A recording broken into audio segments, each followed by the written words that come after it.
igual que en el hecho de los generales, los militares de alta graduación, detenidos, no se ha especificado, no se ha establecido un motivo, pero debe haber razones de peso. No. Fíjate, como quiera que sea, culpables o inocentes, dañas a la institución. Si te equivocas, qué regazón.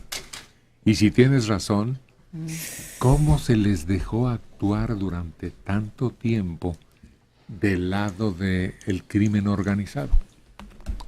Según la información disponible hasta ahorita, desde el año 2009, la DEA los había investigado y supuestamente desde 2009 lo había informado al gobierno mexicano, cosa que en lo personal dudo, porque en ese tiempo uno de ellos era subsecretario de la Defensa y hay un solo subsecretario en la Defensa, por un lado. Por otro lado, la aparición de ese ente abstracto, raro, extraño, fantasmal, que es el testigo protegido, y que ha aparecido en varios señalamientos, en varias acusaciones provenientes de Estados Unidos contra presuntos delincuentes mexicanos. Y que ese fantasmal sujeto se llama Jennifer, es un varón, pero se llama Jennifer. Ahora, lo curioso es que este señor esté como ajonjolí de todos los moles. En todas las acusaciones recientes aparece Jennifer siendo el que señala, lo que nos permitiría pensar que a lo mejor el Jennifer es un genérico para testigo protegido. Como quiera que sea, existe. Y tiene tal importancia que sus delaciones coinciden con las de la DEA. Aquí lo dijimos el viernes o el jueves. Acuérdense que en cierto momento se encomendó de la captura del Barbas en Cuernavaca a la Marina y no al Ejército, porque un mensaje de Wikileaks decía del embajador entonces en la República Mexicana de Estados Unidos, dijo Carlos Pascual, el Ejército no es confiable.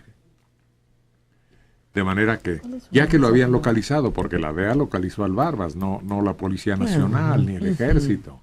Entonces, ya que lo localizaron y lo ubicaron, vieron que tenía protección militar. Y entonces, esa documentación de Wikileaks dijo, el Ejército no es confiable. Y fueron los marinos. Es que el Barbas se movía con toda la tranquilidad del mundo. Él, la semana anterior a su captura y muerte, había estado en una fiesta de 15 años, una boda en Michoacán, lo tenían perfectamente localizado. La DEA no lo localiza en este conjunto habitacional de lujo. Lo viene siguiendo, están a punto de capturarlo, pero le dan el pitazo y logra escapar. Y ahí es en donde se ve que el operativo que lo protegía era de alto nivel. Era el Ejército el que iba detrás de él, fíjate, cuando le iban a capturar en Michoacán y no pudieron. Aquí hay varios testimonios. Como dice Carlos Ferreira, a lo mejor Jennifer es un fantasmón, ¿no? Y no existe y simplemente es el vórtice de todas esas sospechas y acusaciones. Sí, que puede ser hasta las siglas de diferentes situaciones, ¿no? Exista o no exista, la acción es muy atrevida para no tener los pelos de la burra en la mano. Sí, y es que la DEA sí logra mantener denunciantes y orejas dentro de las organizaciones criminales, cosa que no ha logrado realmente las corporaciones mexicanas. Es que fíjate que la DEA opera en diferente manera.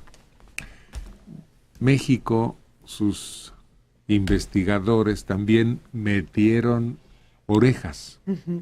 ¿Y qué pasó cuando aquí se encontraron 11 o 10, ¿cuántos? Cadáveres apilados de gente que había sido infiltrada aquí en Salazar. Sí, eran 12. Pero también en Michoacán. No, pero aquí.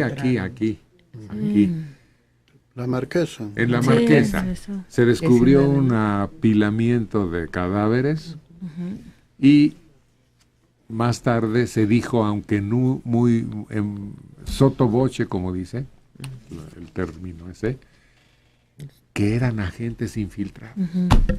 Los descubrieron y se los echaron a todos. A la DEA no. Y si se los descubren y los ejecutan, la DEA calladita. Bueno, hay un comentario por ahí que entre los muchos que se han hecho sobre este asunto, el hecho concreto de que si el ejército está a cargo, es el principal encargado de combatir al narcotráfico, el ejército no tiene una capacidad de inteligencia o no está preparado para ese tipo de inteligencia. El ejército está preparado para una inteligencia distinta, grupos subversivos, yo diría que cosas más abiertas que la delincuencia organizada. Y creo que por ahí es donde ha estado el error, porque hemos sido reactivos, no hemos tomado la iniciativa en este combate. Mira, ustedes se acuerdan de la Escuela de las Américas. Sí.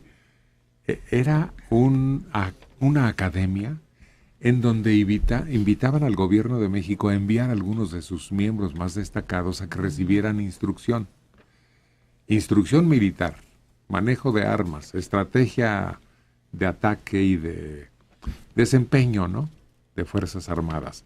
Pero yo supongo que también les han dado, también el ejército debe tener un grupo de inteligencia en ese sentido, ¿por qué no? Es muy probable que Pues sí. sí, No hay duda. por supuesto que sí. Y la Escuela de las Américas estuvo primero en Panamá, después se entregan la zona del canal y tiene que irse a Estados Unidos, creo que a Georgia. Pero sigue funcionando. Sigue funcionando. No ha parado. Sí, ¿no? Y esa labor de inteligencia es parte de las enseñanzas que Ujú.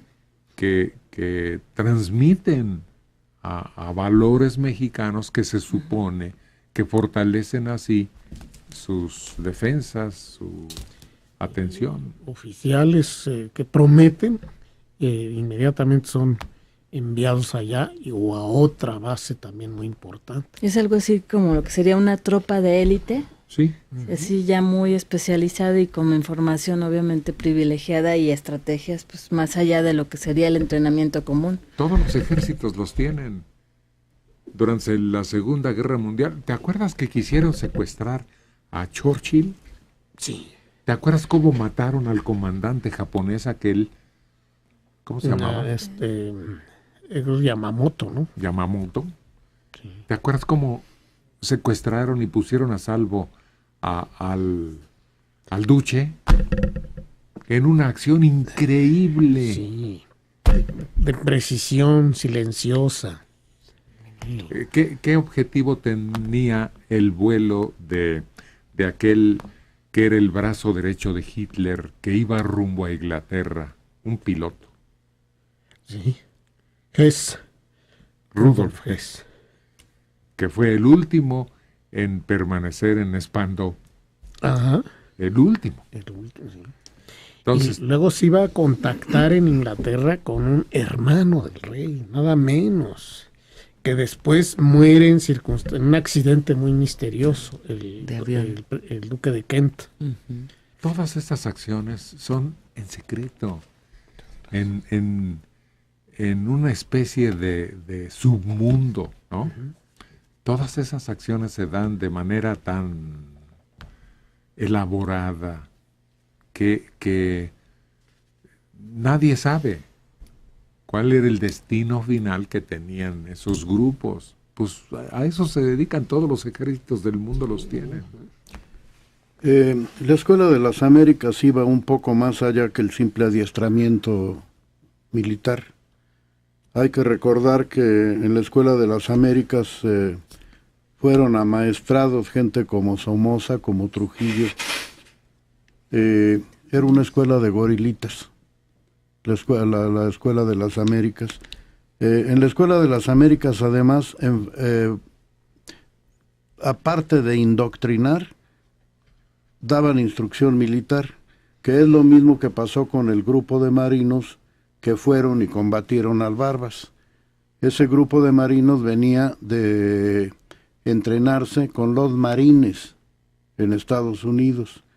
Se convirtió en un grupo de élite por su alta capacidad de combate, pero vuelvo a insistir, nuestras fuerzas militares no tienen una inteligencia preparada para el combate de la delincuencia. De términos militares sí, la subversión sí, pero no la delincuencia. La delincuencia es otra cosa, como lo demuestra la DEA, infiltrándose como delincuentes y lavando dinero para ellos. Pero ni modo que lo anuncien. Esos grupos nunca se anuncian así ostentosamente. Hay una diferencia entre ambos grupos de lo que son entrenados. Es muy difícil que los grupos subversivos recluten a los militares que están entrenados para combatirlos. En cambio, la delincuencia, desde luego que puede hacerlo por el dinero que maneja. Corrompe hasta los más y privilegiados, hasta aún los más ricos son corrompibles. Creo que el ejemplo más palpable de este tipo de acciones se da cuando aquel agente sérpico, cuya historia llevaron hasta la pantalla incluso, y que ayudó a desbaratar todos los entresijos de la delincuencia activa en ese momento. Sí, la corrupción policíaca que había no me acuerdo en qué ciudad. Y ustedes lo recuerdan porque fue una película muy célebre en donde se narró exactamente lo que ocurrió en las entrañas de ese asunto.